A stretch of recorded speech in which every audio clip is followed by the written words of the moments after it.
May mga hamon ngayon ang Sulu Province matapos mawala sa Bangsamoro Autonomous Region in Masa, Mindanao o BARM.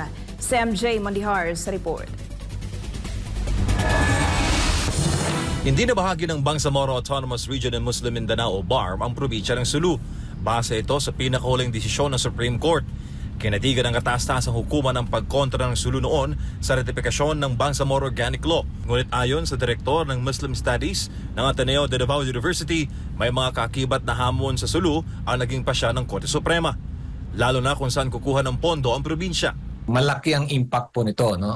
Tulad ng sinasabi mo kanina, in terms of the budget, patapos na po kasi yung 2025 budget natin, ano? Ngayon, yung block grant po, no, yung budget ng BARM, nakasali po doon ang province of Sulu. Bukod sa pondo, marami din daw mawawala ng trabaho. Mabilis na talagang mawawala ng trabaho yung mga empleyado ng BARM na nandoon sa province of Sulu. Isa rin sa hamon ngayon ang 2025 elections sa BARM kung saan kasama ang Sulu. Pangatlo, yung upcoming elections natin, no? Kasama ko po yung COMELEC sa Region 11 a few days ago. Yung nga po yung pinagmitingan nila kasi ang pinaghandaan nila ay yung election ng BARM kasama yung province of Sulu.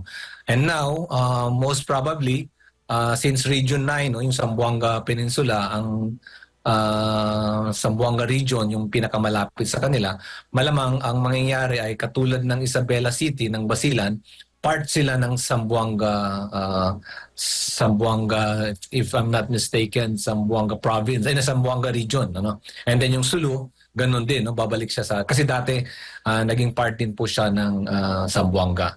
Sa kabila nito, giniit ng BARM na magpapatuloy ang mga programa nila sa Sulu sa kabila ng biglaang desisyon ng Supreme Court. Ang mga probinsya na lamang ng Basilan, Lanao del Sur, Maguindanao at Tawi-Tawi ang bumubuo ngayon ng BARM. Para sa Diyos sa Pilipinas kong mahal, MJ Mondihar, SMNI News.